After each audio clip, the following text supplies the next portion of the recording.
Did you know that Maria Bartiromo destroyed someone's life? This is the story they don't want you to know. They call Maria Money Honey. She was the first female journalist to report live from the crazy floor of the New York Stock Exchange. The one who broke every wall in financial journalism. And she was the one that bought that $6.5 million Manhattan mansion. But before all of this, there was a scandal that almost destroyed everything she'd built and completely destroyed someone else's life. Today, we're pulling back the curtain on the scandal as we explore the fancy life of Maria Bartiromo. In January 2007, Wall Street shook. And it's not because of a crazy deal. It was because of two people, Todd Thompson and Maria Bartiromo. Todd was 45 years old, perfectly tanned, and climbing the ladder at Citigroup as the head of their global wealth management division. His boss was Chuck Prince, the CEO, trying really hard to dig Citigroup out of growing financial troubles. But Thompson had other ideas. And no, it wasn't just about wealth management, as he suggests. Thompson was spending company money like it was his personal allowance, like he was a kid going crazy at the candy shop. $5 million. That's how much he dropped on sponsoring a Sundance Channel television program. The hosts, Robert Redford and Maria Bartiromo, CNBC's golden girl, the woman everyone in financial journalism wanted to be or wanted to book. Thompson had also installed what insiders jokingly called the Taj Mahal, a fancy office complete with a burning fireplace and a custom fish tank. But it wasn't the fireplace that got him fired. It was the private jet. In the fall of 2006, Thompson arranged for Maria to join him at a Citigroup-sponsored business conference in Asia. Nothing unusual there. Financial journalists attend these events all the time.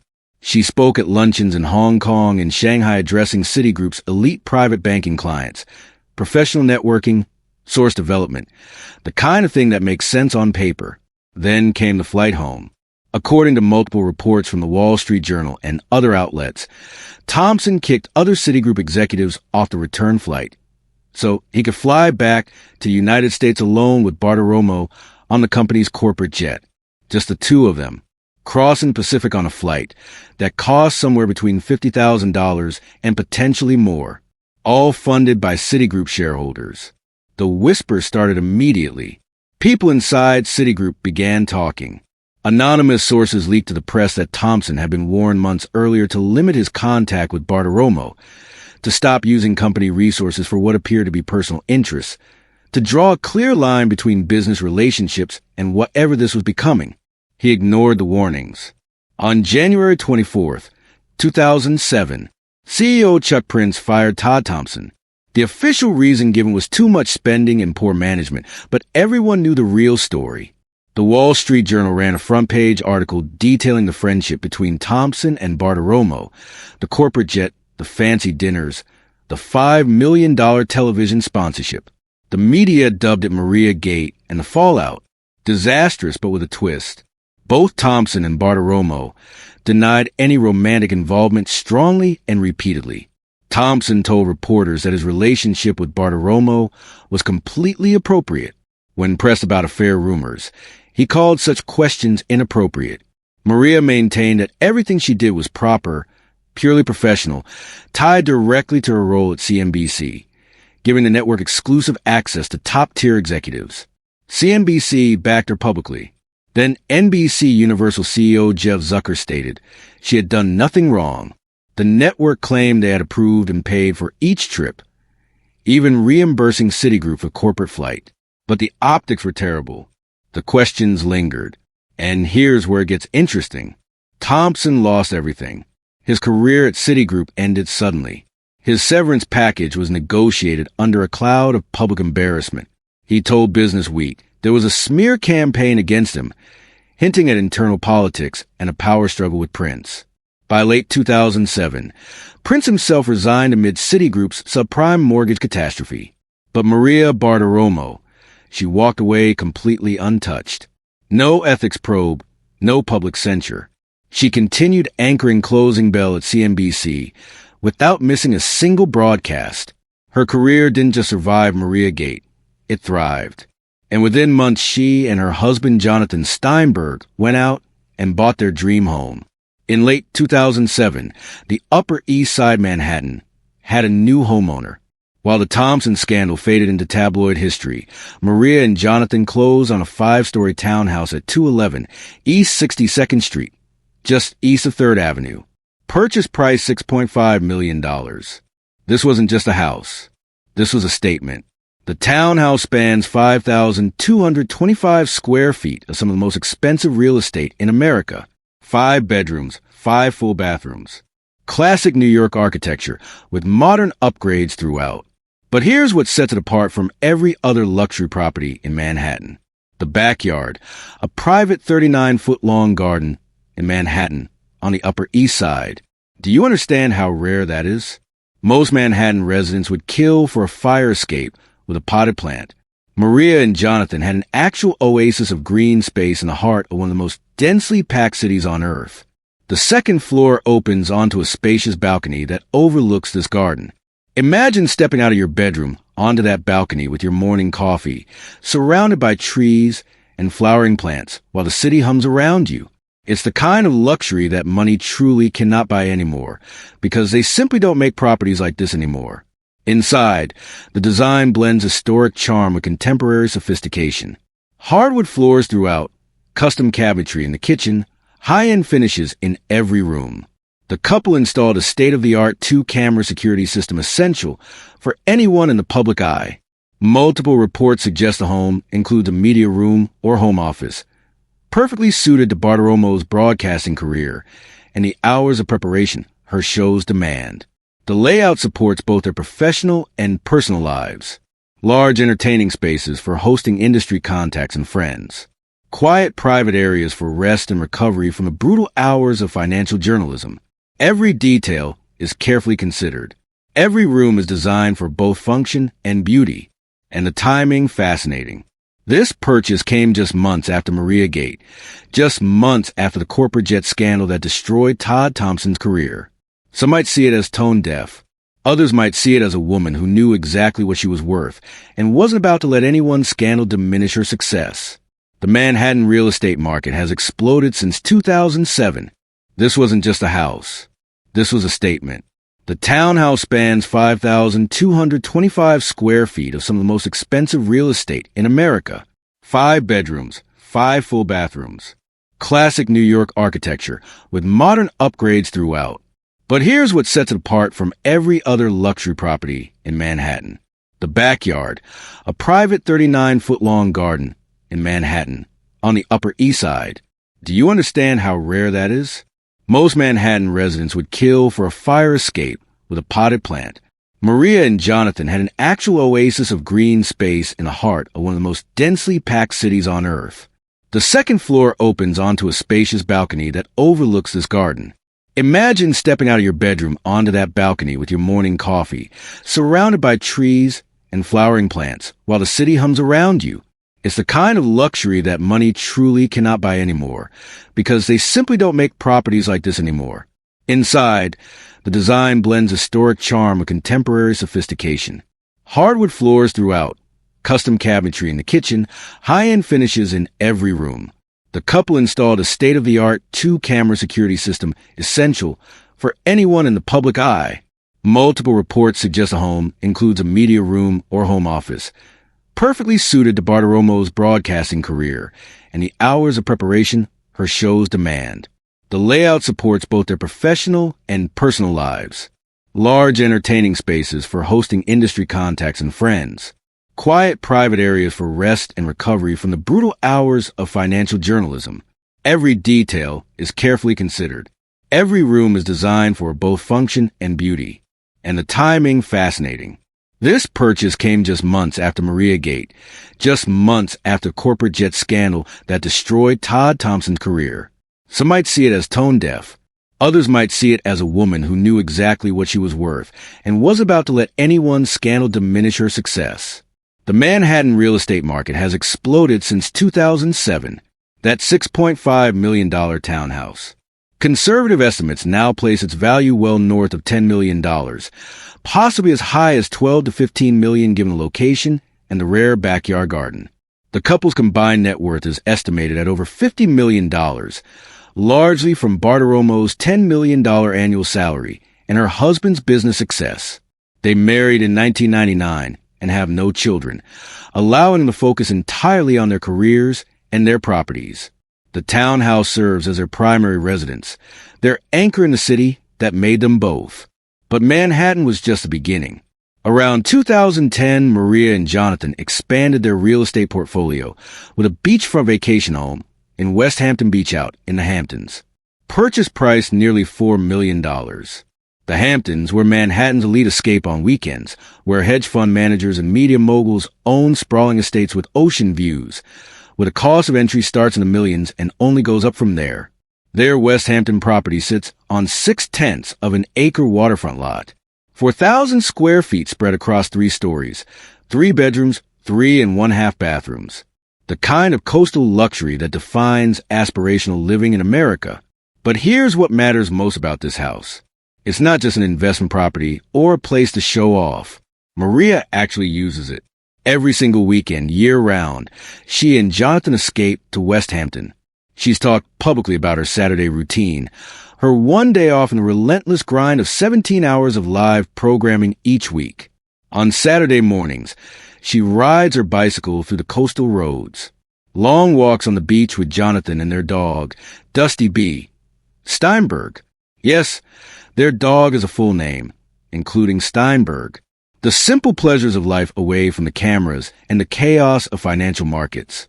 The property features expansive decks perfect for entertaining. Modern coastal amenities throughout, ocean views that change with every season, and most importantly, privacy.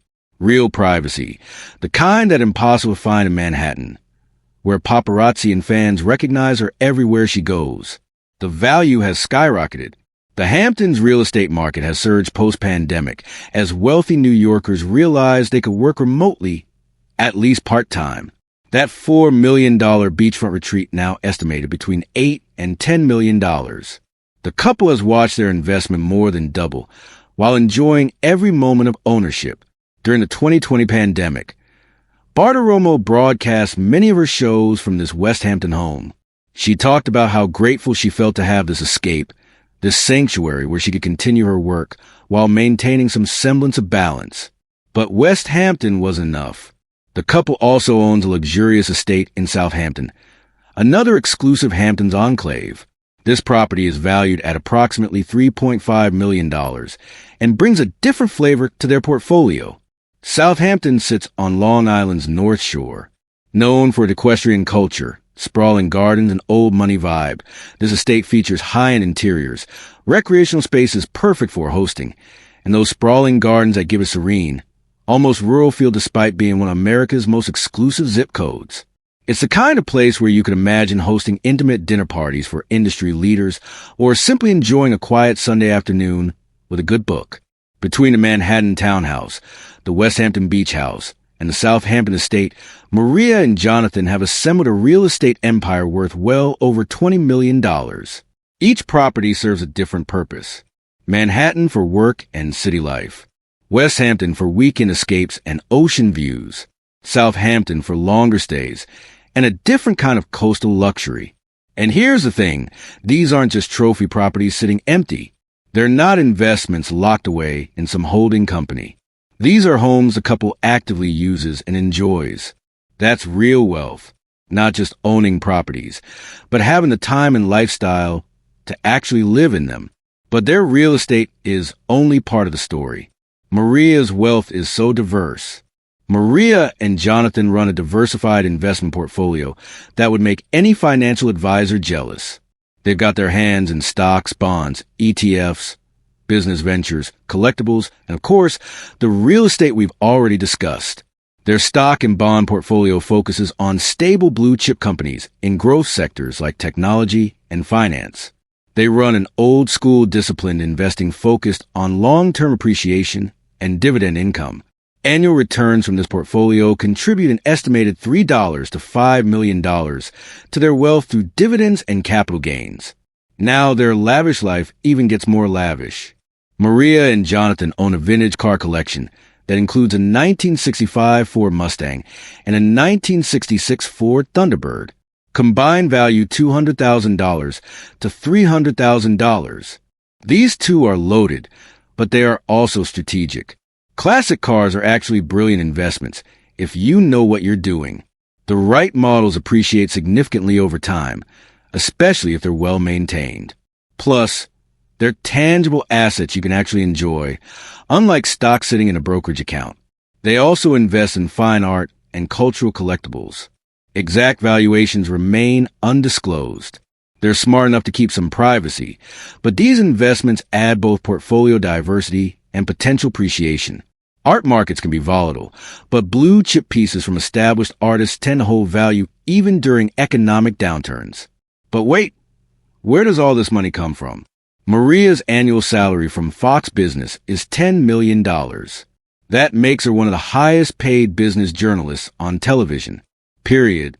Only a handful of news anchors across all networks earn more. But wait, there's more. She's written multiple books. She wrote Use the News, published in 2001, The 10 Laws of Enduring Success in 2010, The Weekend That Changed Wall Street in 2011, The Cost, Trump, China, and American Revival. Each book generates royalties. Not massive amounts compared to her salary, but steady income that adds up. She also has speaking engagements, and they bring in between $250,000 and $420,000 annually. She's a sought-after speaker at financial conferences, corporate events, and universities. People pay big money to hear her insights on markets and media. Speaking of insights, she writes columns for publications like USA Today, adding more income streams, and also earn consulting fees from serving on corporate and nonprofit boards. Conservative estimates place Maria's individual net worth between $50 and $65 million. That's generational wealth. That's legacy money. That's the kind of fortune that survives market crashes and economic downturns because it's properly diversified and professionally managed. But here's what makes her wealth even more impressive. She didn't inherit this money. Maria came from working-class Brooklyn. Her parents own a restaurant. She worked as a coat check girl and got fired from a wedding dress shop for trying on dresses before putting them away. She earned every single dollar through relentless work ethic, strategic career moves, and absolute refusal to let scandals derail her ambitions. It is her ambition that pushed her to what she did in the late 1980s, around 1988 or 1989, when Maria landed an internship at CNN Business News. She started on the general news desk, just an intern trying to prove herself, but she worked harder than anyone else. She stayed late, volunteered for extra assignments, and made herself indispensable. CNN hired her as an executive producer and assignment editor. For 5 years, she worked behind the scenes, learning the craft of television journalism from the inside out. Her supervisor was Lou Dobbs, who later became her colleague at Fox Business. Dobbs taught her the business, mentored her, pushed her to be better. But Maria wanted more. She wanted to be on camera, meeting people, chasing stories, being in the field rather than stuck in control room. When Dobbs promoted her to senior producer, a job she didn't want, she begged him not to move her. He insisted it was the only path forward. So she reluctantly took the promotion and immediately started putting together a demo reel to send to other networks. That's hustle. That's ambition. That's someone who knows what they want and refuses to settle. Then, in 1993, a call came and it was CNBC. They hired Maria to replace analyst Roy Bloomberg. The executive who brought her on, Roger Ailes, the legendary television producer who would later build Fox News into a ratings juggernaut. Ailes saw something special in Maria: raw talent, work ethic, camera presence, the ability to simplify complex financial concepts without dumbing them down. She started hosting and contributing to MarketWatch and Squawk Box. But the real breakthrough came in 1995. Maria Bartiromo became the first journalist ever to report live daily from the floor of the New York Stock Exchange. Think about what that meant. The NYSE floor was chaotic. Hundreds of burly traders shouting orders, pushing past each other, living and dying by every tick of the market. It was loud. It was physical. It was completely dominated by men. And here was this 5 feet 5 inches woman from Brooklyn straining her voice to be heard over the tumult, holding her own, delivering reports to camera while getting jostled by traders. Viewers could watch Bartiromo amid the chaos. Her frame often pushed around by larger traders, but she never backed down. She owned that space. She earned the nickname Money Honey. Some people considered it sexist. Maria embraced it. She understood that in a male-dominated industry, she needed to stand out, and if a catchy nickname helped people remember her, so be it. Over the next 20 years at CNBC, Maria became one of the network's biggest stars. She hosted Closing Bell from 2002 to 2013. She anchored on the money with Maria Bartiromo,